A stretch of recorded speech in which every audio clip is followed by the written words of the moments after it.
Felicita. Todos están alcanzando a ver. Buenos días.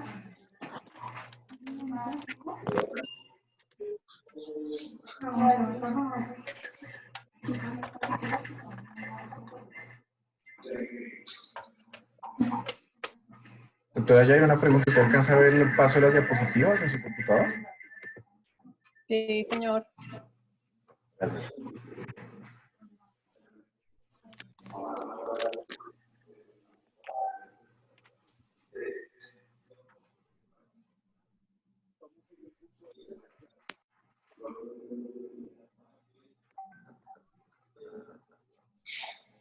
Las 8.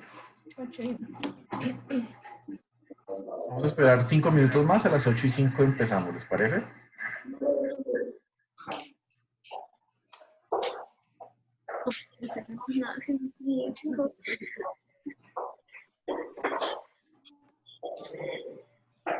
No, hoy no comí porque ayer comí mucho, voy a comer un día muy suave.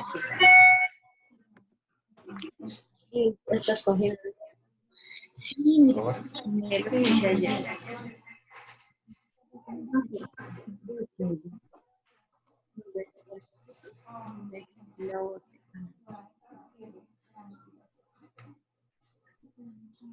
Mira, me quedo así, maicitos con pollito, cebollita, la verdad. Perdón, ¿me puedes hacer un favor?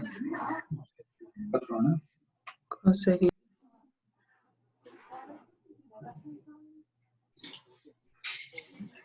¿Y estás consiguiendo fácil el mercado? Pues hasta ahora no he hecho. Yo hice como que antes de que pusieran todo esto. Internet. Estaba caído, no me conecto. Hoy Claro, conecto. voy a hacer un mercado.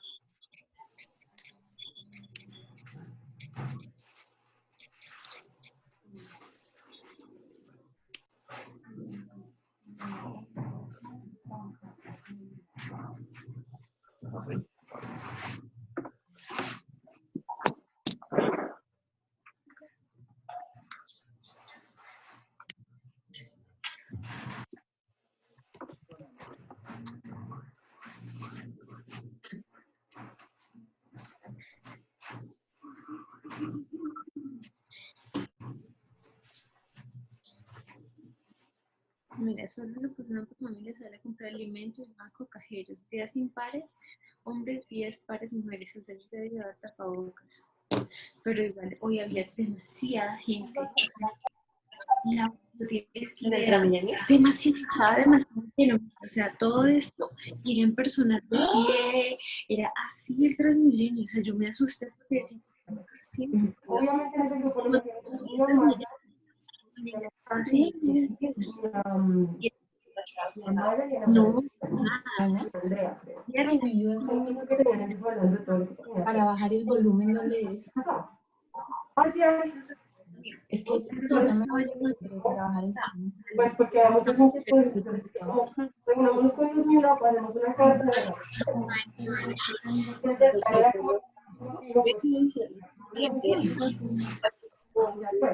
a las 7 de la mañana y van a hacer un plan Esa es la opción.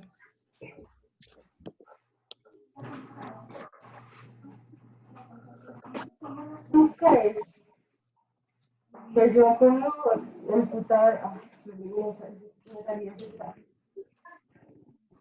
Pero, bueno, me lo puedo decir.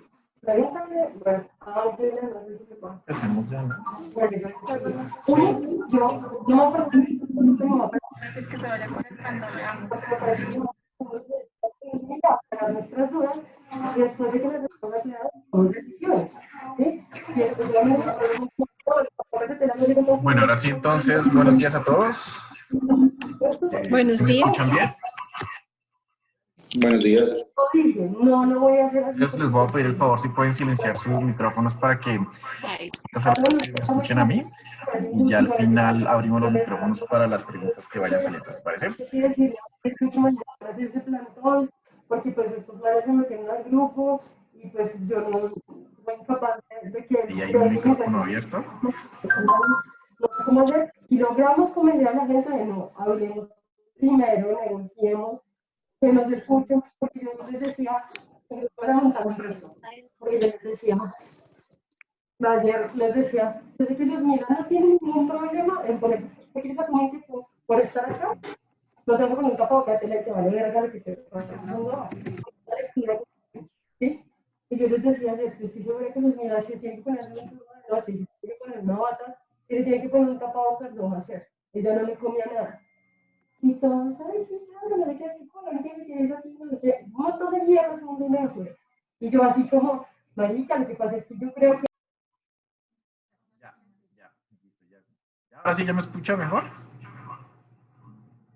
Ahora sí ya no hay ningún micrófono abierto, listo, perfecto. Bueno, de nuevo a todos muy buenos días. Mi nombre es Luis Telles, estamos acá desde la oficina de Río Negro transmitiendo con la doctora Jenny Sánchez. Ella es la referente y todos ustedes la conocen de estadísticas vitales. Y yo soy un médico auditor. La idea es que vamos a tocar este tema que pues no es para agrado de nadie, aquí pues por la emergencia que está pasando con el COVID ahorita, pues idealmente es que no tuviésemos tantos casos, pero infortunadamente ustedes ya lo han visto en sus instituciones y pues nosotros desde la Secretaría lo hemos visto, ya tenemos muchos casos de funciones asociadas al COVID-19. Entonces lo que vamos a enfocarnos en esta charla es recordar cómo es el financiamiento de los certificados de defunción, pero especificarnos en COVID-19. Entonces vamos a empezar. La idea es que esta charla ya la he dado en muchas instituciones, ya de pronto ustedes la han visto, es exactamente igual. La única diferencia es que al final vamos a exponer unos casos de COVID para que se den cuenta cómo es que es el licenciamiento adecuado de los certificados de defunción. En esta primera diapositiva, ¿qué es lo que les quiero recordar? Les quiero recordar que lo más importante para nosotros y para ustedes y para las estadísticas nacionales siempre es la causa de defunción. ¿Por qué? Porque gracias a estas causas podemos identificar cuáles son las causas de mortalidad de nuestros pacientes. Y en el caso ahorita pues, de la pandemia COVID-19, especificar la enfermedad asociada al COVID-19 y poder determinar cuáles son los casos realmente que están falleciendo por esta enfermedad. Por eso es muy importante diligenciar bien esta cantidad, porque todos los datos que está sacando el Ministerio y todos los datos que está sacando la Secretaría son gracias a la información que ustedes nos llenan con los certificados de defunción. Entonces, por eso es que es muy importante que ustedes diligencien muy bien la cascada de defunción, para nosotros saber estadísticamente cuáles son los pacientes que están muriendo asociados a COVID-19. Es importante, la primera hoja de diligenciamiento, que es donde la parte de implicación, todas las muertes que vamos a diligenciar son muertes naturales. Bueno, recuerden que en lo de las charlas que siempre hemos visto, cuando mencionemos tipo de muerte, siempre la muerte es natural. Nunca vamos a poner violenta ni nunca en estudio. Independiente de que tengamos la prueba de coronavirus pendiente por el resultado del Laboratorio de Salud Pública, siempre se va a poner muerte natural, bueno, nunca en estudio. Y la parte de causalidad de función, que es lo que vamos a ver cómo diligenciaríamos la parte de los muertos asociados a COVID. ¿Cuáles son las causas de muerte o qué es una causa de muerte? Pues son todas las enfermedades, los estados fisiopatológicos que tiene el paciente a llevar finalmente a morir. ¿Qué no incluye? No incluye signos o síntomas como los famosos paros cardíacos y paros respiratorios. Recuerden que cada vez que hacemos esta charla, cada vez que volvemos un certificado, siempre les vamos a devolver todo lo que diga paro cardíaco, paro respiratorio o diagnósticos que tengan signos o síntomas. Esos diagnósticos no pueden ir diligenciados. Y cada línea tiene un diagnóstico, tiene una relevancia en la información que ustedes diligencian. Entonces, la causa directa es la línea superior, que es la enfermedad que tiene el tiempo más corto. No, no me lo han subido, es que me subieron uno, pero está Línea roto. interviniente, No lo voy a que sacar es así. la segunda o la No, tercera línea. esa señora Lo más me está importante en este esta caso vaina.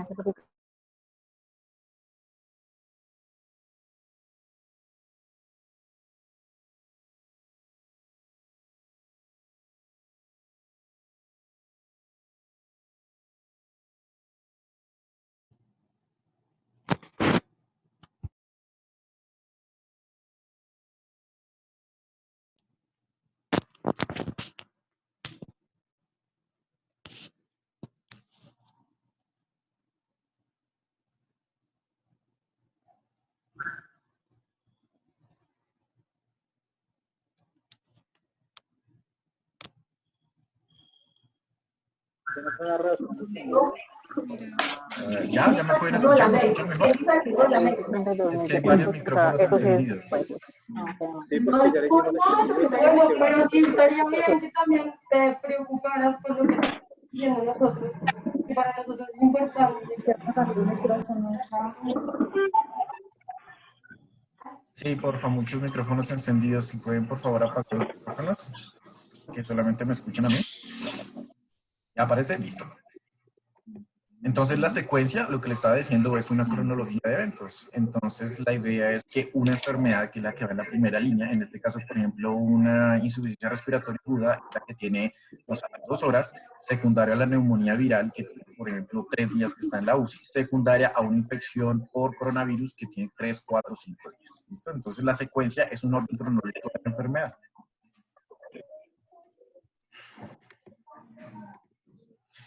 ¿Qué es lo que no debemos utilizar en los certificados de defunción? Esta diapositiva también la hemos visto en todas las presentaciones que hemos hecho. Entonces, nada que esté codificado ni CIE-10 como signos o síntomas no especificados en otra. No podemos poner tos, no podemos poner mareo, no podemos poner dolor de cabeza, ni ese tipo de diagnósticos en los certificados de defunción. Siglas abreviaturas. Entonces, en este caso, por ejemplo, ahorita ustedes saben que la única sigla que hemos permitido diligenciar en el RUAC es VIH.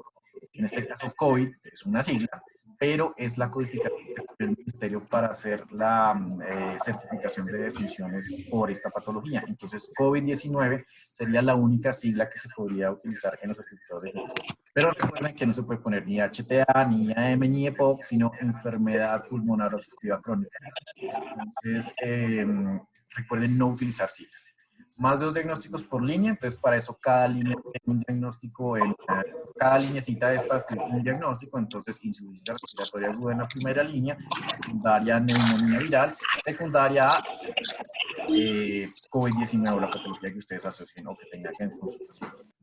Procedimientos quirúrgicos o no quirúrgicos, y recuerden también que esto es para la parte de responsabilidad médica. Recuerden nunca licenciar cualquier tipo de intervención quirúrgica que le hagan a su paciente, porque estaríamos inculpándonos que el médico al haber hecho la intervención fue finalmente el resultado de su enfermedad y de su muerte. Se debe proceder a anotar el tipo de procedimiento por el cual el paciente se lleva al paciente. Entonces, recordemos no solamente por COVID, si por ejemplo tenemos un paciente que falleció por una peritonitis aguda, nunca por la laparotomía exploratoria, sino se tiene que poner peritonitis aguda por la causa básica, si habrá apendicitis aguda perforada.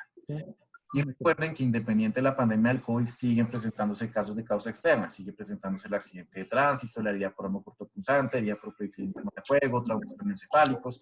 Lastimosamente, en este tipo de pandemia sí, en muchos casos obviamente, y estamos todos en pro de la parte del coronavirus, pero nuestras patologías siguen estando exactamente igual como se están presentando normalmente en todo el país. Entonces, hay causas externas, hay causas violentas, hay traumas craneoencefálicos. Entonces, todos esos eventos, recuerden, medicina legal sigue trabajando, medicina legal sigue aceptando sus cuerpos. Entonces, todo el evento de causa externa se debe ir para medicina legal. Nunca hagamos un certificado de defunción en una institución de salud cuando es un trauma craneoencefálico, cuando es una herida por arma por proyectil de arma de fuego o un proyectil de arma cortopunzante. Siempre se tiene que ir a medicina legal. ¿Listo? ¿Qué no usa? Lo mismo, la diapositiva de siempre. Estos son diagnósticos que vemos frecuentemente en los certificados de defunción que no significan absolutamente nada. Entonces, siempre hay que especificar cuál es la causa, por ejemplo, la falla ventilatoria, la falla respiratoria, no poner tumor solito, sino siempre poner el diagnóstico de tumor, el origen del tumor, para saber cuál fue el primario que generó la enfermedad. Se ve en un certificado, entonces la causa directa, que es el tiempo más corto, va en la primera línea, la intermedia en la segunda, en la tercera, y la causa básica en la última. No necesitamos llenar todas las causas del certificado, todas las líneas del certificado de defunción. Si yo con 1, 2 o 3 explico bien por qué el paciente se enfermó y murió, está bien hecho el certificado. Estos son certificados simples, certificados hechos por medicina, por medidas normales clínicas. Entonces, en el caso de esta diapositiva, por ejemplo, la obesidad sería la causa básica de toda esa cascada fisiopatológica que finalmente llevó al... En este caso, por ejemplo, la causa básica es la infección por Chagas. Entonces, ustedes saben que si la infección por Chagas la tuvo hace 20 años, va a llevar a una cardiopatía dilatada por ahí en 15 años, un bloqueo ventricular en 10 años, y finalmente el paciente va a fallecer por una arritmia cardíaca, pero la causa básica o la causa originaria es la infección por Chagas. Hemos visto ahorita entonces con COVID, entonces la idea es que no me pueden poner únicamente insuficiencia respiratoria aguda. Bueno, ese es un código que está válido en el CIE-10, pero no es válido como causa básica directa única. ¿Por qué? Porque no sabemos cuál fue la patología que llevó a la insuficiencia respiratoria aguda. Debemos anotar cuáles son las enfermedades asociadas que van a llevar al paciente a que entre una insuficiencia respiratoria. Tampoco nos sirve. Recuerden, paro cardiorrespiratorio no es una enfermedad, sino un síntoma. Entonces, no certificado paro respiratorio, muerte cerebral y falla respiratoria. Estamos muy juiciosos y nos han enviado los resúmenes de las historias clínicas de las epiclisis y les hemos revisar los diagnósticos. Encontramos que efectivamente tiene un COVID positivo o un COVID pendiente por laboratorio, tuvo una neumonía, tuvo una enfermedad crónica y no anotan esos diagnósticos que son realmente importantes y relevantes en el certificado de función. Ponen síndrome respiratorio y no ponen absolutamente nada más, y vemos en el certificado de función, en la historia clínica, que tiene una neumonía. Entonces también hay que anotar ese diagnóstico en el certificado de función. Lo que siempre les digo en todas las charlas, el certificado de moda, no sabemos por qué están anotando ese diagnóstico y ponen hipoxia anóxica. Bueno, y no ponen absolutamente nada más, y lo mismo, revisamos la historia clínica, revisamos las epiclisis y nos damos cuenta que, aparte de la hipoxia anóxica, el certificado tiene 150 diagnósticos, que ustedes muy juiciosos, y ustedes saben que los intensivistas muy juiciosos anotan muchos diagnósticos en la historia clínica. El comité directivo.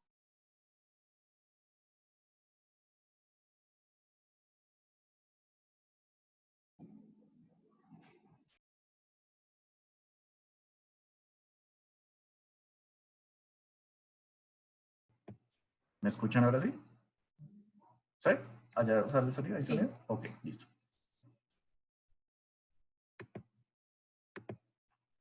Bueno, ya específicamente para COVID, entonces esta es la circular que les enviamos desde hace más o menos 2 semanas, que ya ni muy juiciosa les envió a todos sus correos electrónicos sobre la orientación y el manejo y traslado finalmente de cadáveres para estos pacientes COVID-19. Entonces, dentro de esa guía está cómo se debe codificar las causas de defunción. Bueno, entonces ahí es muy específico y nos dice: todo caso sospechoso de COVID con cuadro clínico sintomático respiratorio que aún no tengamos el resultado, se debe poner sospechoso de infección respiratoria aguda por COVID-19. Así tiene que ir la causa básica y así es como debe ir codificado en el certificado de función. No poner coronavirus, no poner virus respiratorio nuevo, no poner SARS-CoV, porque para codificarlo nosotros tenemos que utilizar estos dos parámetros: sospechoso de infección respiratoria aguda, y si finalmente está confirmado por laboratorio, y finalmente se confirma con el resultado o con el test de laboratorio de salud pública, o ya con los laboratorios que estemos haciendo aquí en Bogotá o en el país, se pone COVID-19 confirmado por laboratorio. Esos son los diagnósticos que debemos diligenciar en el certificado de función y con los cuales nosotros hacemos los análisis estadísticos, y es más fácil hacer el conteo y presentar toda esa información al Ministerio de Salud. Entonces, así es que deberían ir los diagnósticos de certificado de función. ¿Cómo es un certificado de función ideal? Entonces, debería ir así: choque séptico como causa básica, como causa directa, que sería la enfermedad que tuvo el tiempo más corto que llevó a la muerte al paciente. Secundario, una sepsis de origen pulmonar. Secundario, una neumonía viral. Y la causa básica de que el paciente hiciera patología respiratoria es COVID-19 confirmado por laboratorio. Bueno, recuerden que en el RUAF no se pueden poner números. Entonces, por ejemplo, cuando tenemos pacientes H1N1, nos toca poner H1 en letras N1. Lo mismo aquí, no se puede poner COVID-19 en número, sino se tiene que poner COVID-19 en letras. Así es como debe ir codificada la causa básica de ese paciente, para que esos diagnósticos sean más fáciles codificados por nosotros a nivel nacional. Y en este caso, pues una patología que tenía el paciente asociada es hipertensión arterial. Recuerden que es muy importante establecer las patologías asociadas que hemos visto, que me están poniendo en los certificados de función: choque séptico, sepsis pulmonar y COVID-19, en un paciente de 80 años con 20 comorbilidades. Entonces recuerden que una diferenciación que estamos haciendo desde la parte del ministerio son las mortalidades con pacientes que tienen antecedentes patológicos o no. Entonces la gran mayoría tienen antecedentes patológicos, relaciónenlo en el certificado. No lo dejen vacío, porque sería una muerte de un paciente sin antecedentes, y obviamente es un indicador para nosotros preguntarnos por qué está falleciendo nuestro paciente si no tienen antecedentes por ejemplo, el paciente falleció cuando le tomaron la muestra y no está el resultado de la prueba, entonces tiene que anotar así: choque séptico, septicemia, neumonía viral, sospechoso de infección respiratoria aguda por COVID-19. Así son las causas básicas y así es como debemos diligenciar el motivo por el cual el paciente se enfermó y finalmente falleció.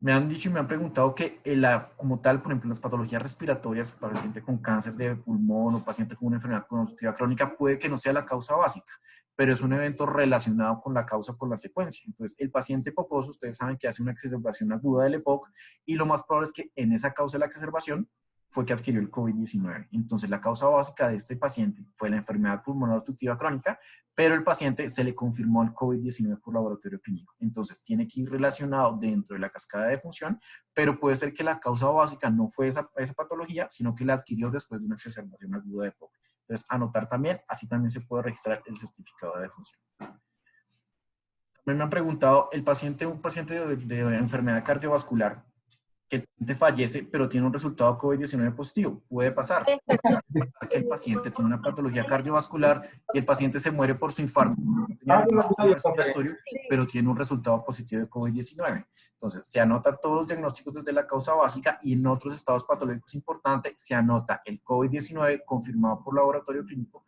porque esta patología la tuvo el paciente, más no fue la causa básica de la muerte. Entonces, hay que relacionarlo dentro del certificado de defunción. Este diagnóstico lo hemos visto mucho en las unidades de cuidado intensivo. Entonces me ponen SARS-CoV-2. Todos los que somos médicos sabemos que SARS es Severe Acute Respiratory Syndrome.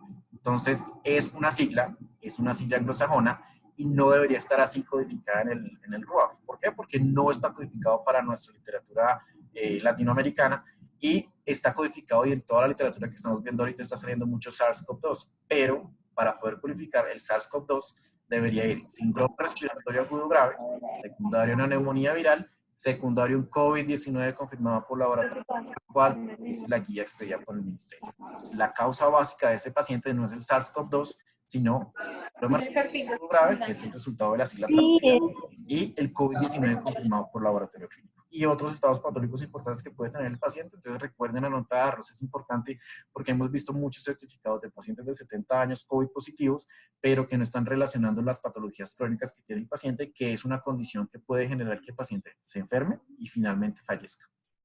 ¿Me están escuchando? La diapositiva de sospecha. Sí, doctor. Entonces, sospecha. Entonces, ese es el que frecuentemente están diligenciando cuando el paciente fallece y tenemos pendiente el resultado del examen por el Laboratorio de Salud Pública. Entonces, si no tenemos todavía el resultado y tenemos una alta sospecha, se anota así: sospechoso de infección respiratoria aguda por COVID-19. Y ya cuando tengamos el resultado, sea positivo o negativo, recuerden la enmienda estadística. Yo creo que todos ustedes ya tienen ese documento, que es un documento cansón, que tenemos que llenarlo a mano, pero es nuestro soporte para nuestros comités para saber el resultado de la muestra, es positivo o negativo, y que se hizo la modificación en el RUAF. Yo sé que es una tarea ardua, que es una tarea cansona porque tenemos que diligenciar un documento adicional, pero es nuestro soporte y el soporte de ustedes. Por favor, revisen todos los diagnósticos que ustedes tengan en su institución sospechosos del COVID-19. Si ya les salió el resultado y es positivo o negativo, hagan la modificación en el RUAF y hagan la enmienda estadística para que ustedes y nosotros sepamos si realmente el paciente falleció o no falleció por el COVID-19. Lo mismo, lo que está, si ustedes leen la guía que les hemos mandado, ahí dice todo caso sospechoso cómo ir codificado y todo caso confirmado cómo ir codificado. Entonces recuerdo, confirmado por laboratorio clínico o sospechoso de infección respiratoria aguda por COVID-19, el codificado.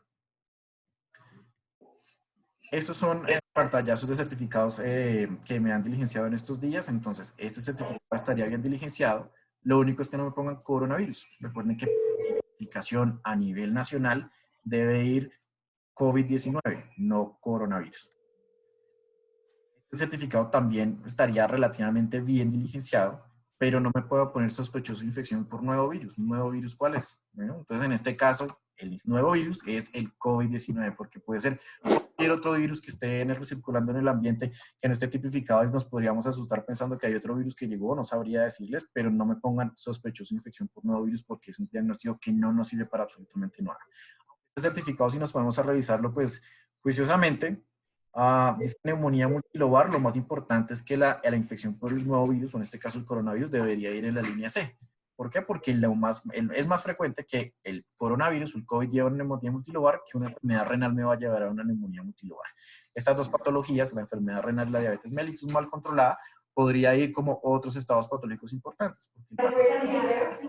Pero lo que nos llevó a la neumonía multilobar es la infección por el virus por el coronavirus.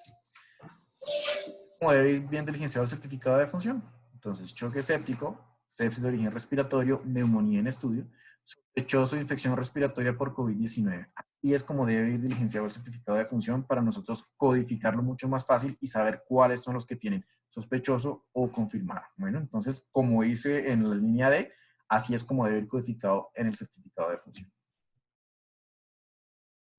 Esta diapositiva, recuerden que en este momento, por la eventualidad de salud pública y por todo lo que estamos pasando con la pandemia del COVID-19, las necropsias no se están haciendo. Bueno, entonces recuerden que necropsia clínica para paciente con alta sospecha no se hace. Todo paciente que fallezca en casa y que tengamos una alta sospecha de COVID-19, recuerden que se tiene que hacer las muestras en ese cadáver menos de las 6 horas que ocurra el paciente y se manda las muestras y se hace el embalaje del paciente en su domicilio, pero no se reenvía a medicina legal. A no ser que tengan una sospecha de COVID-19, pero el paciente tiene un trauma craneoencefálico severo, que tenga una herida por proyectil de fuego en cráneo o alguna cosa, se va para medicina legal, pero las necropsias clínicas no se están realizando en pacientes por COVID-19. Salió una resolución ahí extraña que expidió el Instituto Nacional de Salud, en donde se detectaban unas tomas de unas muestras, pero no. En este momento rige la normatividad expedida por el Ministerio de Salud y no se van a hacer ningún tipo de necropsia clínica a este tipo de pacientes. Bueno, únicamente se podría hacer la autopsia verbal, que es lo que estamos haciendo con nuestros médicos domiciliarios, en donde basada en la información de historia clínica, hallazgos clínicos del paciente, se expide los diagnósticos según la información que reporte el familiar, la historia clínica y la observación del médico a este domicilio. ¿Qué tal? Un segundito, esto aquí, ¿qué pasó? Bueno, lo que estaba diciendo ahorita, entonces las necropsias clínicas, las necropsias médico-legales continúan y están avaladas y se están haciendo, pero las clínicas no, únicamente médico-legales son las que estamos realizando por el Instituto Nacional de Medicina Legal. Todo tipo de necropsia clínica no se hace, únicamente la autopsia verbal que realiza el médico en el domicilio. Hacen una pregunta de lo del instituto. Sí. Bueno, para aclararles un poquito una pregunta que nos están haciendo. En el instructivo de vigilancia, sí que está actualizado al 4, dice que para las IRAC menores de 5 años se debe realizar necropsias clínicas y tomar cierto tipo de muestras. Buenos días a todos. Efectivamente sí, el instructivo del instituto lo dice, pero prima para mortalidad es el del ministerio. Entonces, independientemente de la edad, a ningún cuerpo se le va a hacer necropsia clínica, ni al menor de 5, ni a los mayores de 5 que entren por infección respiratoria. Es importante para nosotros que ustedes, a los médicos que nos están escuchando en este momento, o los médicos que están en sustitución, sepan que no todas las muertes van a ir a medicina legal. Hay unas excepciones de acuerdo a lo que dice el protocolo. Entonces, lo que son las muertes en las que se alega negligencia médica por la familia no se va para medicina legal, es una de las excepciones de medicina legal. En el decreto 780, en el artículo 2.8.9.7 están todas las excepciones. Realmente medicina legal lo único que va a aceptar como sospecha o confirmado de COVID son todo lo que entre por homicidio o suicidio que tenga lesión de causa externa.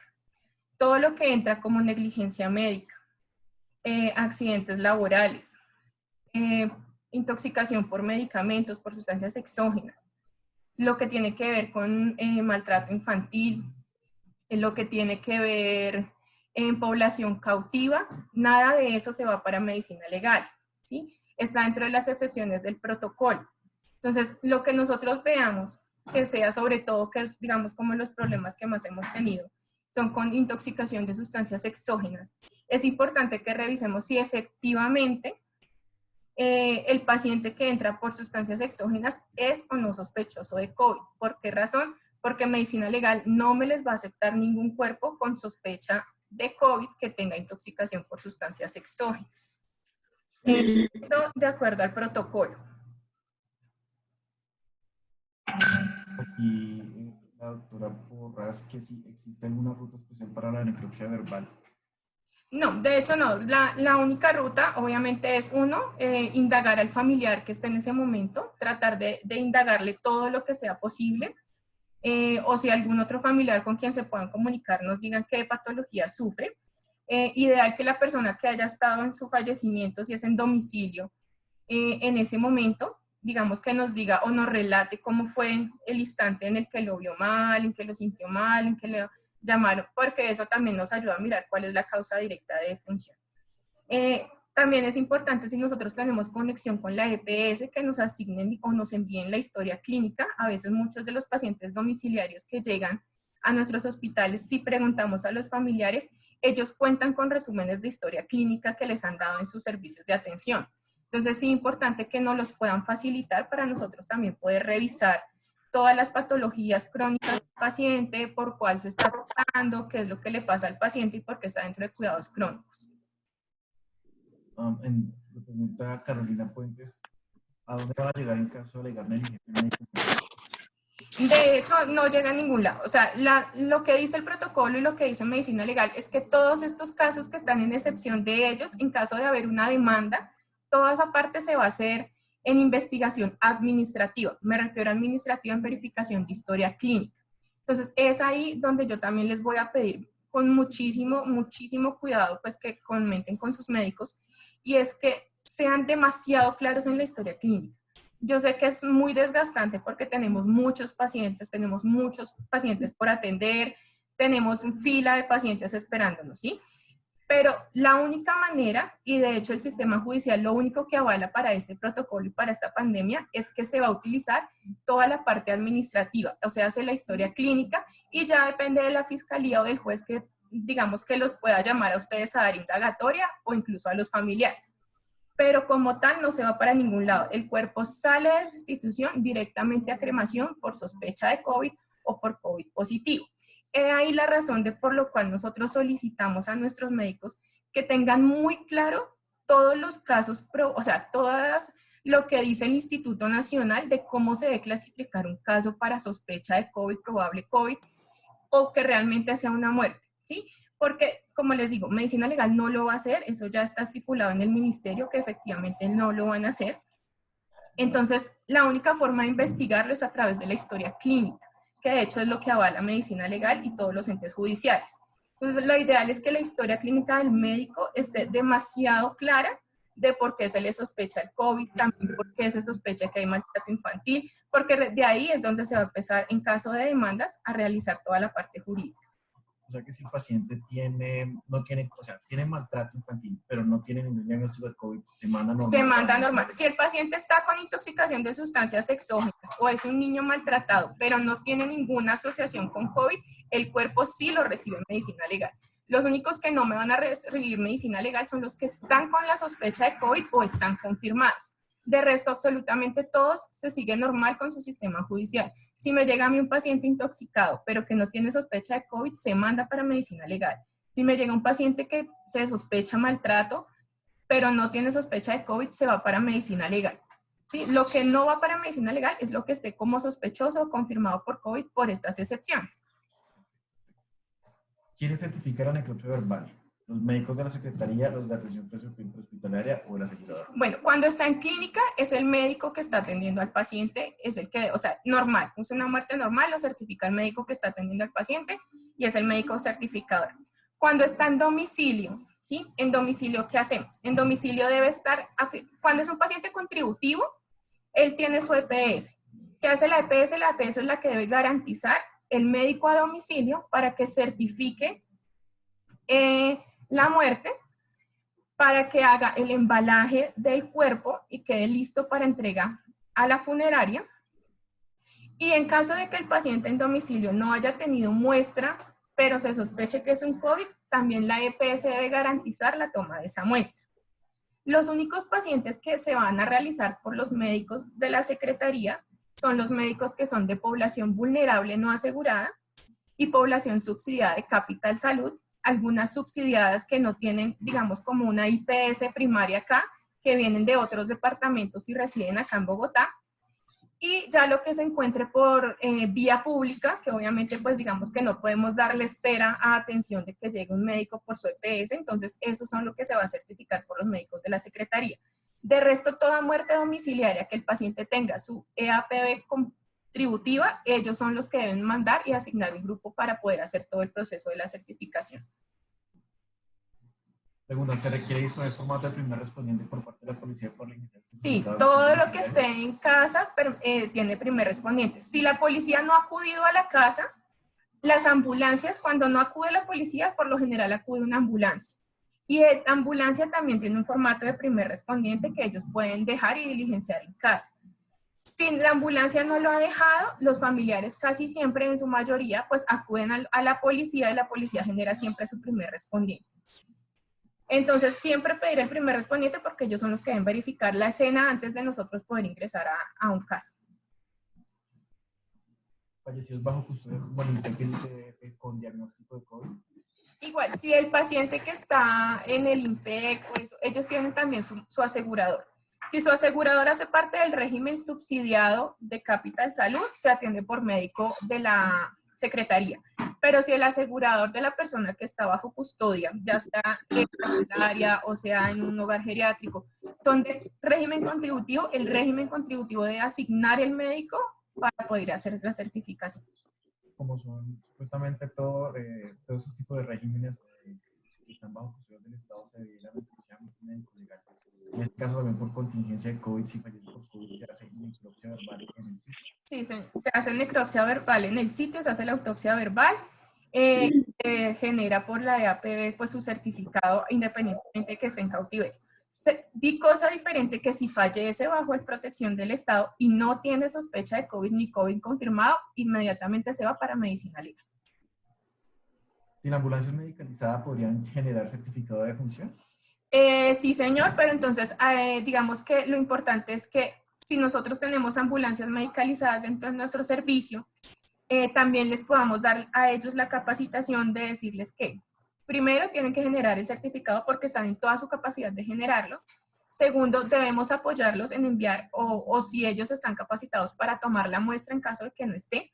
Y ellos obviamente deben también encargarse de embalar el cuerpo. Digamos que el hecho de que estén o no medicalizadas no los exime de poder generar o no el certificado. Y muchas de nuestras ambulancias que están medicalizadas pues tienen convenios con las EPS. Entonces, ellos están en todo el derecho de hacerlo, o sea, lo pueden hacer común y corriente. Diferente es si de pronto comentan con la EPS y la EPS decide asignar a otro tipo de equipo para poderlo enviar, que tenga la capacidad o esté capacitado para hacer el tipo de certificación, el embalaje del cuerpo y finalmente la muestra.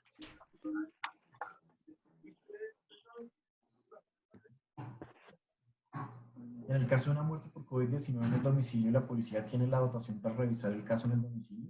¿Esto podría causar negación del servicio como tal? No, la policía ya sabe, ellos ya hemos tenido varias reuniones a nivel distrital y prácticamente con los entes nacionales también. Ellos deben tener y deben contar con lo mínimo para poder ingresar. ¿Qué se le ha dicho a la policía? Obviamente ellos como tal, ellos no entran a mover el cuerpo. Ellos qué hacen cuando hacen su primer respondiente es una inspección de todo el lugar para mirar por qué falleció. Entonces, ¿cuál es la inspección? Verificar, digámoslo así, ellos saben que no deben mover el cuerpo. Ellos verifican que no hayan lagos hemáticos, que no haya, digamos, nada que indique que el paciente se haya tomado algo, o que no hayan cuchillos al lado, que no hayan armas de fuego. Eso es lo que ellos verifican de la escena como tal y hacen su primer respondiente, entonces evidencian que efectivamente pues no tiene relación con nada externo. Inmediatamente, pues digamos lo que nosotros nos llega, muchos de los que llegan o verifican inicialmente la policía, pues nos llega el grupo Quincy, que ya creo que la mayoría lo conoce. El grupo Quincy lo que hace es verificar efectivamente, inicialmente con llamadas a los familiares, que son los teléfonos que nos facilitan, verificar si el paciente es de régimen contributivo o es de régimen subsidiario. Cuando es de régimen contributivo, el equipo lo que hace es como un puente inicial para poder empezar a llamar a la EPS como tal para ayudarle a la familia y que la EPS genere el servicio necesario y mande el médico domiciliario a su casa. Si el paciente ya es de Capital Salud, ellos sí como médicos de la Secretaría pues hacen su desplazamiento para verificar la escena. Y ellos son los que digamos como tal tienen todas sus medidas de protección, de bioseguridad. Lo mismo se le debe garantizar al médico domiciliario que va a casa de las EPS, se les debe garantizar sus medidas de bioseguridad para que ellos puedan ir a hacer toda la verificación de la inspección del cuerpo para poderlo realizar el certificado. El personal de las funerarias cuenta con sus elementos de protección? Sí, de hecho todas las funerarias en este momento, ellos desde que inició la contingencia prácticamente por mortalidad de COVID, desde que empezamos con la pandemia, ellos están totalmente capacitados. En cada caso que ustedes evidencien o dentro de su institución evidencien que hay una funeraria que no está cumpliendo con todas las normas de bioseguridad para ellos, es importante que me notifiquen a mí. Muchos de ustedes tienen mi teléfono, si no, ya ahorita se los doy. ¿Por qué razón? Porque nosotros también, independientemente del proceso como tal en la institución, estamos haciendo verificación de que las funerarias estén cumpliendo con sus requisitos. Inicialmente tuvimos problemas con algunas funerarias que eran muy demoradas y creo que pues con alguna de las instituciones que nos estuvieron llamando constantemente tratamos de darle solución lo más pronto posible. ¿Por qué necesitamos que nos lo digan? Porque de hecho, debido a esto, pues hay algunas funerarias a las cuales ya se les han las sanciones, ¿sí? Porque por demoras, porque no llegan con lo requerido para poder hacer levantamiento de los cuerpos, porque le ponen muchas trabas a la clínica o a la familia para poderlos manejar. Entonces, todo ese tipo de inconsistencias, cuando ustedes no las comentan, nosotros directamente con secretaría, pues tenemos la opción de mirar con las funerarias, hablarles, tratar de agilizar todo el proceso, y en dado caso también tenemos la opción, digamos, nosotros como estadísticas tenemos en este momento pues comunicación directa con la persona que maneja toda la parte de funerarias en Bogotá, de comunicarnos de manera constante con ellos, casi estamos con ellos 24/7 trabajando, y en dado caso que no, pues nosotros estamos tratando de hacer un puente para poder agilizar toda la parte de levantamiento de los cuerpos de las instituciones. Pero sí es importante que no los puedan manejar. Una cosa importante con las funerarias que es, y que sí les pido mucho que no lo comenten pues a sus médicos. Uno es que las funerarias, pues en el afán de sacar, digamos, los cuerpos de las instituciones, están solicitándole, porque algunas IPS me lo han dicho, epicrisis o historias clínicas. Eso no está permitido para las funerarias. De hecho, la historia clínica, como se le hemos dicho a las funerarias, es un documento totalmente confidencial entre médico-paciente. Entonces, ellas no tienen por qué pedirnos nada. Cuando son procesos por COVID o sospecha, ellos solamente nos entregan a nosotros para solicitar licencia de cremación 4 documentos que en un correo se los envíen, que son la fotocopia legible de la persona que fallece, el certificado original, el papelito café que nosotros hacemos, el antecedente bien diligenciado, con letra muy clara, 0 tachones, una carta de autorización de cremación, que es la funeraria la encargada de hacérsela firmar al familiar, y una fotocopia de la cédula del familiar que autoriza la cremación. Son los 4 únicos papeles que nosotros solicitamos para generar la licencia de cremación. ¿Qué es importante para las licencias, tanto para los domiciliarios como para los que están en clínica? Que una vez entreguemos el certificado de defunción, debe ser ingresado al ROAF de manera inmediata, porque certificado que no esté ingresado en el ROAF y llegue a pedir licencias de cremación, nosotros no estamos autorizando la licencia. ¿Por qué razón? Porque digamos que las licencias en este momento se están manejando de 2 maneras. Una licencia normal, que son todos los pacientes que fallecen que no tienen nada que ver con COVID, y la licencia de cremación prioritaria, que es la de COVID. Esta licencia de cremación prioritaria, aunque los hornos crematorios en este momento no están abiertos 24 horas, nosotros estamos sacando licencias de cremación 24 horas. Cosa que a las 7 de la mañana, que es cuando inicia ya el trabajo de los hornos crematorios, a las 7 de la mañana ya las funerarias pueden llegar a la secretaría y tienen su licencia ya impresa para poderse llevar los cuerpos en el menor tiempo posible. Entonces, para mí sí es importante, en primer lugar, que ingresen el certificado del ROAF, que esté dentro de la secuencia de mortalidad, que es la cascada que nosotros comúnmente conocemos, esté tal y como nos lo explicó ahorita el doctor Telles. ¿Por qué razón? Porque nosotros yo personalmente estoy 24/7 verificando todo lo que me llega a mí por licencias para dar o no dar autorización de cremación. Entonces, si nosotros no encontramos pacientes que no tienen nada que ver con COVID, la licencia no se va a dar prioritaria. ¿Qué me implica que la licencia no sea prioritaria? Que yo puedo demorar las licencias un día más, ¿sí? O puedo demorarlas un poco más de lo anterior. Las licencias normales o regulares de las muertes naturales tienen un horario establecido que es de 7 de la mañana a 1 de la tarde. Cuando un paciente me fallece después de la 1 de la tarde, pues digamos que su proceso de entierro o de cremación se hace hasta el siguiente día, cosa que no puede pasar con el paciente de COVID. Entonces, por eso son 2 tipos de licencia que estamos manejando en este momento. A muchos de ustedes creo que me ha pasado que nos ha tocado llamarlos a cualquier hora para preguntar si es un paciente o no con sospecha de COVID. ¿Por qué razón? Porque las funerarias quieren sacar todos los cuerpos de manera rápida y prioritaria y pues efectivamente no podemos hacerlo porque llenaríamos los hornos crematorios con todas las muertes y es, digamos que ese no es la razón de ser en este momento de contingencia por la pandemia. Cabe recordar que obviamente los pacientes, cada vez que ingresamos un cuerpo al horno crematorio, pues también lleva un proceso de limpieza y desinfección. Entonces, si los mandamos todos al tiempo, pues no vamos a dar tiempo de que las funerarias y los hornos crematorios pues den abasto para poder hacer las cremaciones prioritarias. Entonces, sí es importante. Si no está, esa es la razón por la que a muchas de las clínicas que dan, yo misma las he llamado o les he pedido que me lo verifiquen, es porque las funerarias en su afán de sacarlo, todo me lo están ingresando como si fuera sospechoso de COVID. Entonces, si no está en el certificado, es cuando yo empiezo a llamarlo si efectivamente es o no es con sospecha.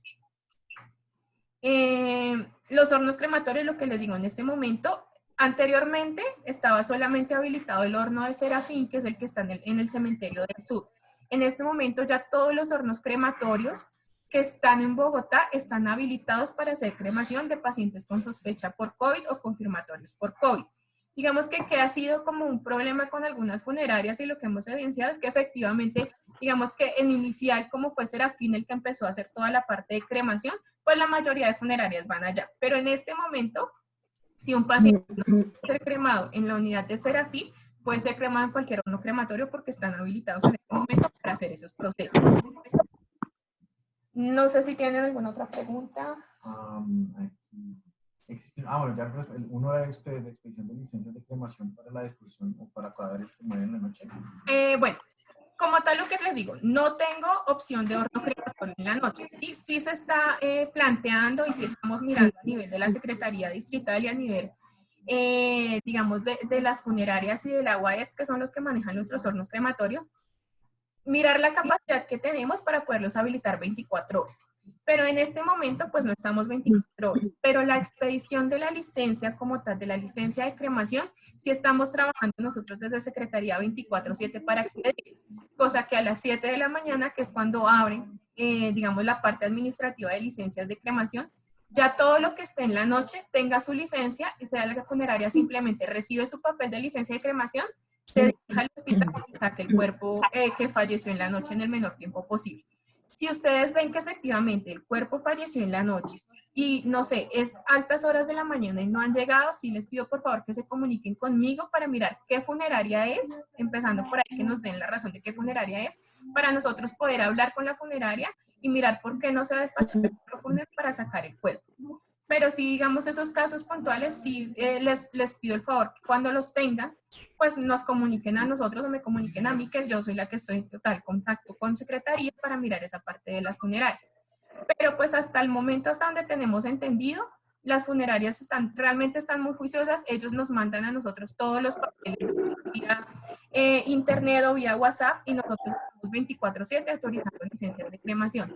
Pero sí es importante que cuando se ingresen al cuerpo estén con los diagnósticos que es, porque pues realmente a mí me parece que es muy difícil que yo pueda llamar a las 2 o 3 de la mañana a preguntarle a una persona si es un paciente o no sospechoso. Entonces, la única manera es mediante la cascada de función que me diga si es un paciente sospechoso. Una vez yo verifico que en la cascada está, le da la autorización. Pero tengo muchos pacientes que nuestros médicos simplemente generan una cascada, no me le colectan la sospecha y pues me toca a mí estar llamando 1, 2 o 3 de la mañana a la institución para verificar con la persona que esté, que me verifique, o con la persona que está en epidemiología, pues digamos que levantarla prácticamente a esa hora a que me verifique si por favor es un paciente o no sospechoso para poderle generar la licencia. Entonces, lo ideal es que los médicos nos certifiquen de manera correcta, por eso digamos que tratamos de hacer la charla el día de hoy, para que nosotros podamos priorizar esas licencias de cremación y así sea a la 1 de la mañana, como les digo. En este momento yo personalmente estoy trabajando 24/7 con Secretaría para poder sacar y expedir licencias de cremación. Por favor, responder las preguntas del chat. Sí, ya estamos en eso.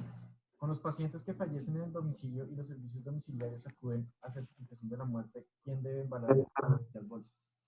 Las bolsas las debe garantizar cada institución. De hecho, nosotros enviamos un correo hace algún tiempito preguntando quién o no tenía bolsas.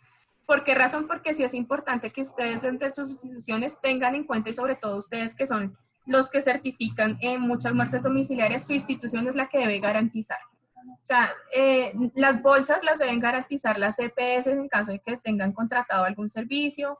En clínica, pues las clínicas deben tener sus bolsas y los servicios domiciliarios deben tener en cuenta y deben empezar a mirar porque el protocolo exige que sean ustedes los que embalen. ¿Sí? Entonces, esas bolsas sí deben ir dentro de cada uno de los servicios.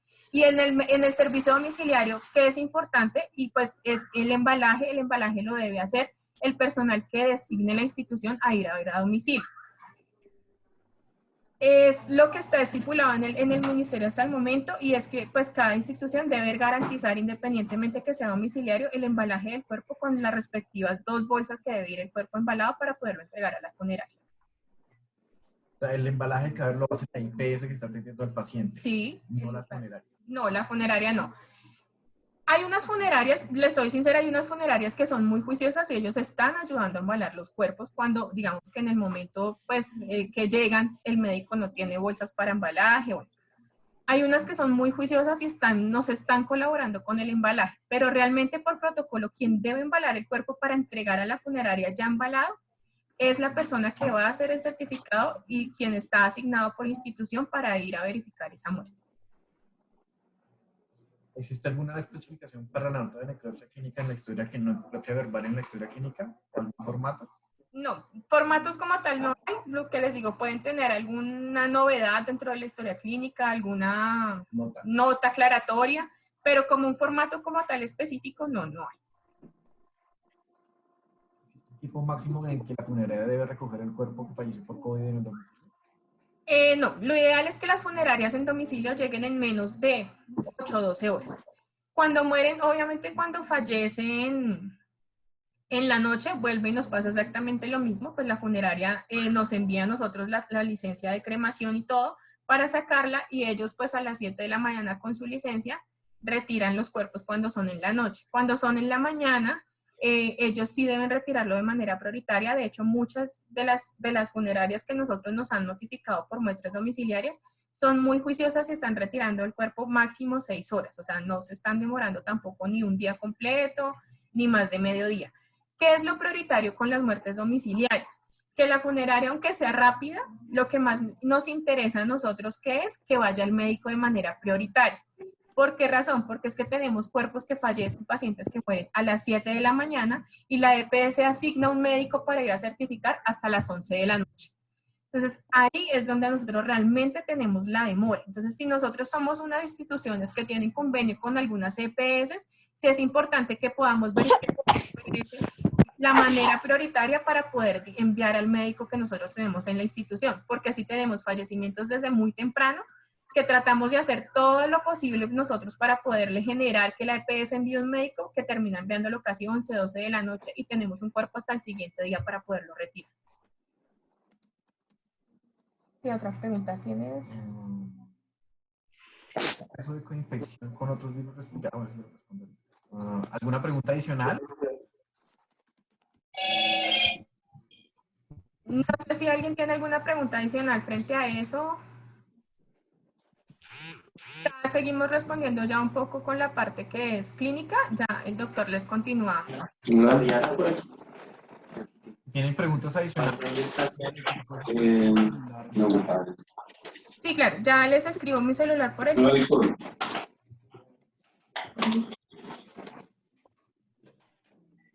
Se los acabo de enviar. Les recuerdo, mi nombre es Jenny Sánchez. Ahí va mi celular. Lo que les digo, nosotros prácticamente estamos casi 24/7 trabajando en lo que les podamos colaborar con mucho gusto.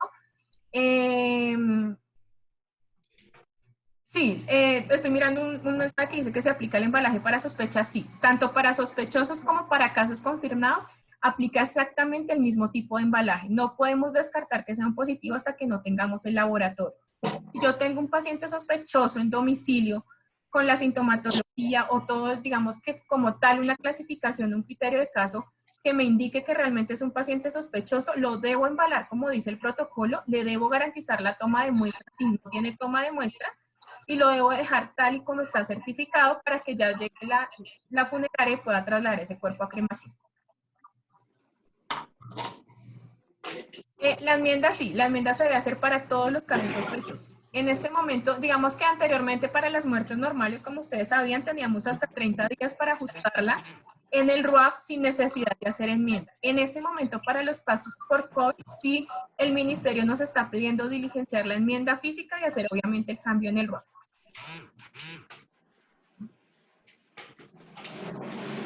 Bueno, hay unas personas que me están diciendo que no ven mi número, se los voy a dictar por acá. Igual ahí lo coloqué. Mi número es 310-220-1262.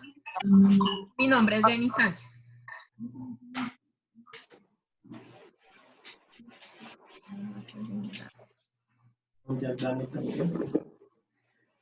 Los resultados de COVID de los pacientes fallecidos. Bueno, eso sí los debe verificar el operador que toma la muestra. Entonces, igual que como común y corriente, digamos que yo trato de estar pendiente de algunos, a mi Secretaría o Laboratorio de Salud Pública del Instituto no me envía como tal una base o no me dice cuáles son positivos o negativos. Igual que con los pacientes que están vivos, pues sus instituciones saben que ellos son los que deben, o ustedes como institución son los que les entregan los certificados como tal del resultado. Entonces, tanto para los fallecidos como para los vivos, ustedes como institución, si ustedes son los que toman la muestra, ustedes son los que deben solicitar el reporte de esos casos. Si ustedes ven que lleva un paciente, digamos que yo trato de hacer el puente lo más que puedo. Si ustedes ven que llevan un paciente sospechoso de mucho tiempo y no les ha llegado, digamos, un reporte, les pido por favor, uno, que me regalen el nombre del paciente, el número con el que quedó registrado, o sea, el numerito de identificación que les da el Laboratorio de Salud Pública y la cédula del paciente, y yo hago todo lo posible para verificar en secretaría si nos pueden dar o no el resultado para verificar si está o no está ya, pues como tal, el resultado. ¿Tienen más preguntas?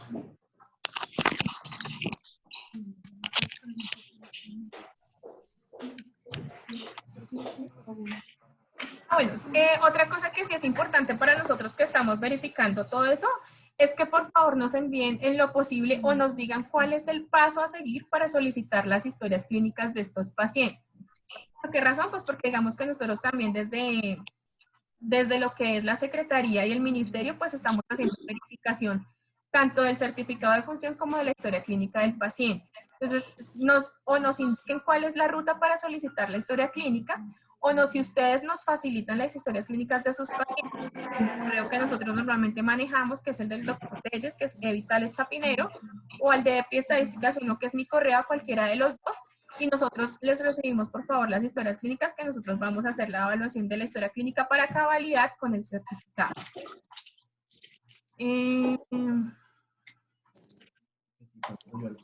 Sí, claro, lo que les digo, si ustedes necesitan que realmente estoy en este momento tratando de hacer todo lo posible por mirar los resultados de los fallecidos.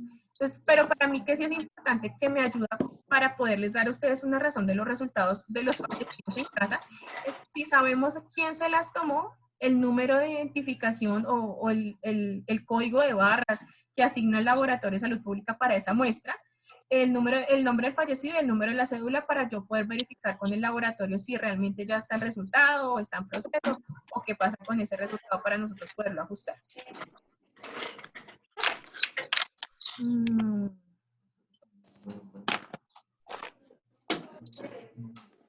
No sé si tienen alguna otra duda, alguna otra pregunta. Nosotros les enviamos la presentación, no hay problema por correo electrónico.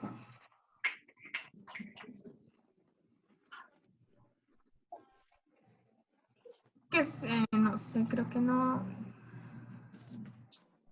No sé si tienen más preguntas.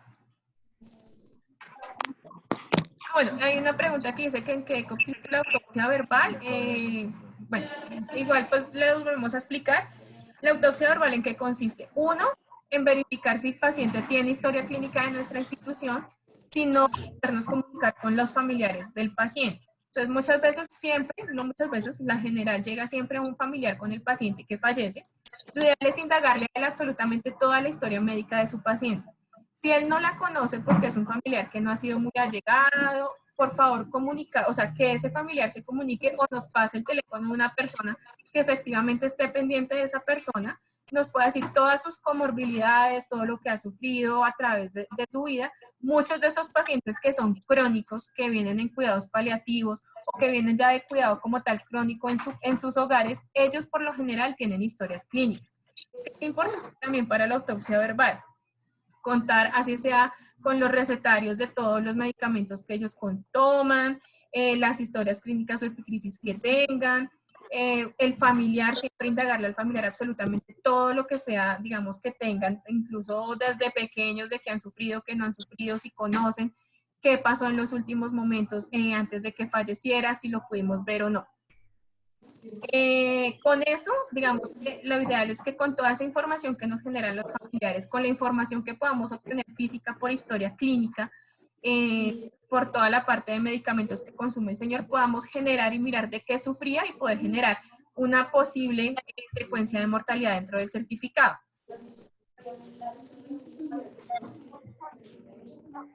Eso lo pueden generar como una nota aclaratoria dentro de la historia clínica perfectamente. O sea, digamos que dentro de la historia clínica que ustedes van a hacer una autopsia verbal en donde el familiar, ideal que le pidan el nombre al familiar, ¿sí? Para saber qué tipo de consanguinidad tiene, si es el sobrino, si es el hermano, si son los hijos, son la esposa, y se puede colocar dentro de la nota aclaratoria que se indaga a la señora Pepita Pérez, quien es la esposa del fallecido, que nos comenta que efectivamente el paciente sufre de tal y tal cosa, y con eso es con lo que nosotros realmente armamos una cascada de función cuando no sabemos qué tiene nuestro paciente.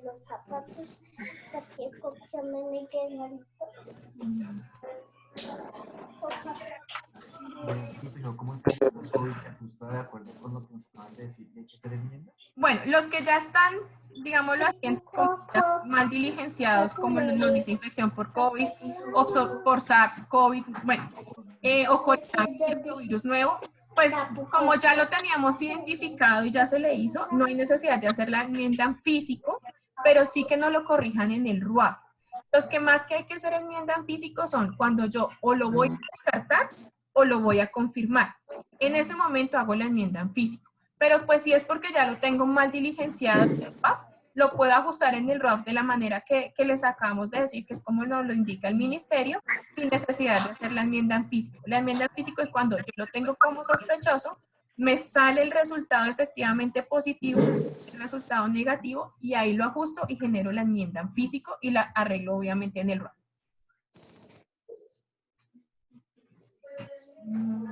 ¿Qué más dice? Enmienda estética para ajustar los procedimientos.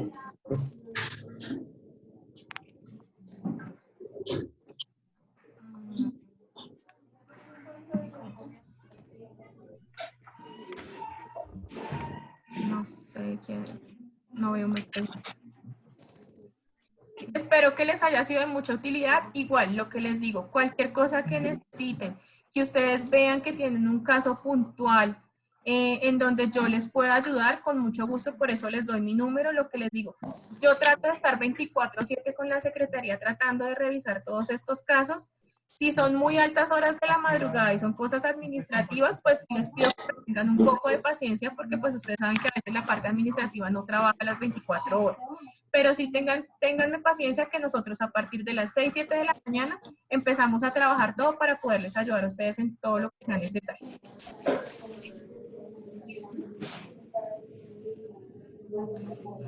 Bueno, mi número nuevamente les digo es 310-220-1262. Igual vuelvo y se los escribo en el chat, si no lo alcanzaron a anotar. Cualquier cosa que necesiten, si tienen un caso puntual que nosotros podamos ayudarles a resolver, que ustedes vean que no lo han podido resolver en el momento y todavía tienen ese cuerpo ahí, nos avisan. Sí les sea muy importante es que a la familia, ustedes saben que muchos familiares pues no desean la cremación. Pero entonces sí, digamos, apoyémonos mucho también en la parte que tienen un buen apoyo en las instituciones, que es el trabajo social. La doctora Marta. Que ellos nos puedan ayudar un poco, digamos, ¿Y algún intensivista? Un poco la familia. Y nosotros como médicos expliquémosles por qué razón realmente es que necesitamos llevar a cremar el cuerpo. Independientemente, nosotros pues tratamos por todo lado tratar de manejar a los familiares.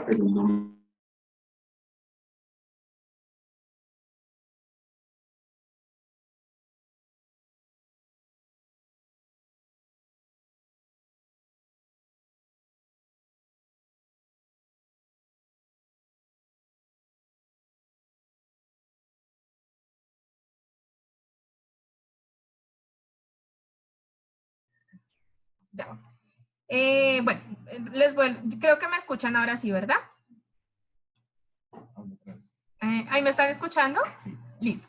Entonces, ¿qué les pedimos, por favor? Que seamos claros con los familiares de por qué es realmente necesario en este momento hacer la cremación de los pacientes. Creo que incluso pues por muchos medios de comunicación también se ha dicho cómo se están manejando en este momento pues las muertes por COVID. Pero sí es importante que seamos claros porque pues hay muchos familiares que efectivamente no quieren cremar a sus pacientes, pero debemos explicarles muy bien por qué es la razón de que ellos se van a cremación prioritaria. Efectivamente, mucha de la pelea con los familiares es que pues no pueden ver a sus familiares. Es muy triste decirlo y es verdad, pues una vez fallece el paciente debe ser embalado de manera inmediata y no se puede volver a destapar ese cuerpo. Entonces sí, o sea, digamos entender un poco la parte del dolor del familiar, pero explicarle realmente por qué no se puede verificar. Ustedes saben que muchas de las muertes naturales casi siempre cuando bajan a las morgues temporales o están dentro de una habitación para poderlas bajar, pues se permite el reconocimiento del familiar ahí adentro. En este caso, por ser evento de interés en salud pública que puede llegar a contaminarse muy fácilmente las personas que ingresen o son un riesgo sanitario para todos, pues efectivamente una vez embalado no podemos permitirle absolutamente al familiar ver a su paciente. Entonces también digamos que la idea es que ustedes traten de suavizar un poco a la familia en medio de su dolor de que efectivamente pues no es posible verificar que realmente sí sea su familiar el que va ahí. No es posible destapar el cuerpo y por qué es prioritario hacerle la cremación a esos pacientes, ¿sí? O sea, no es porque nosotros lo decidamos arbitrariamente, sino es porque está identificado que nosotros desde acá, para poder mitigar toda la parte de la pandemia, para poder evitar demás contagios, pues el cuerpo debe ir inmediatamente cremado y no lo podemos tocar más. Sí es importante también dentro de sus instituciones que cuando saquen el cuerpo del cuarto en donde está, pues inmediatamente una vez sacado hay que empezar limpieza y desinfección del sitio donde falleció. La ruta sanitaria, igual, tienen que designar la ruta sanitaria para bajar a la morgue temporal.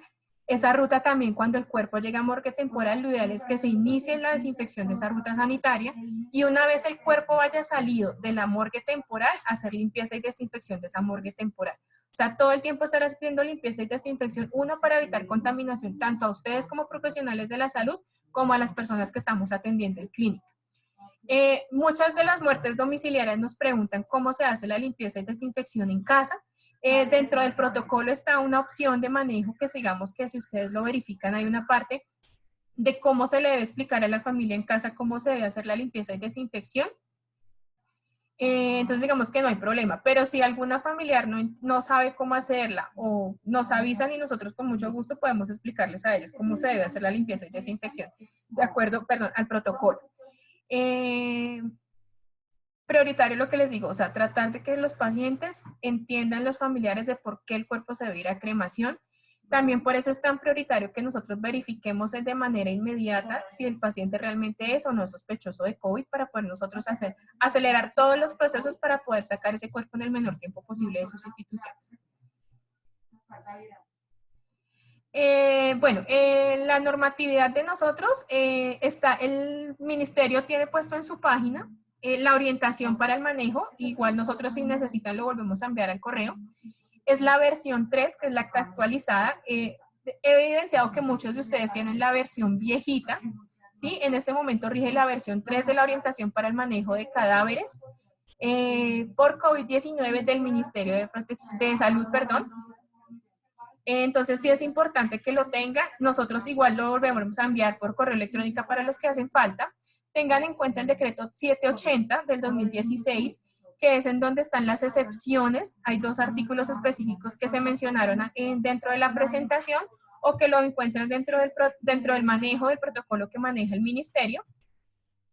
En ese están los dos artículos, en la 780 del 2016.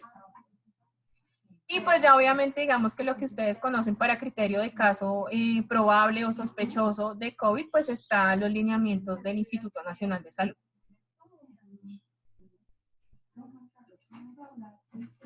Sí, si es sospechoso y COVID fallece, pues se le debe garantizar efectivamente la toma de muestra. El protocolo protocolo dice hasta 6 horas post-mortem, pero pues digamos que los domiciliarios son un poco alejados de las 6 horas post-mortem, por lo que les digo. La razón es que la EPS no manda de manera prácticamente inmediata pues un médico al domicilio, pero independientemente se le debe tomar la muestra para nosotros poder tratar el caso con el resultado. En la página, ¿sí? ¿Quién tenía una pregunta? No sé, ¿cuál subsidiario tenía preguntas? Sí, no veo. Dime, no sé, pregúntame. Constanza. Dime, Constanza, te escucho. Ella es de Roma.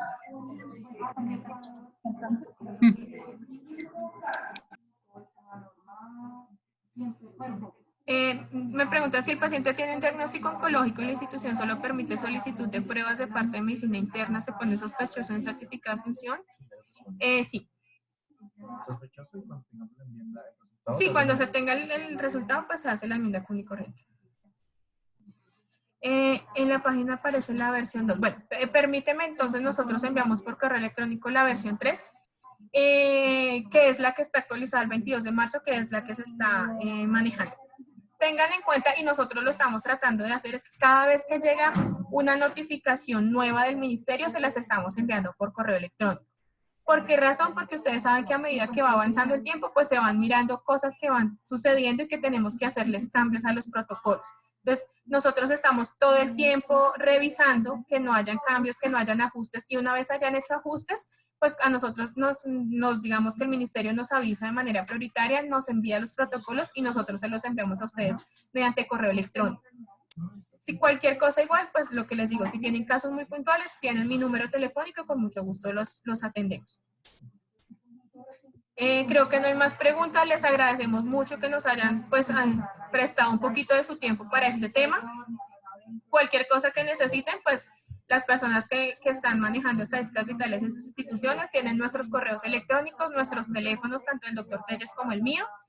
Yo les acabo de dar el mío también, entonces con mucho gusto resolveremos todas las dudas que tengan. Gracias.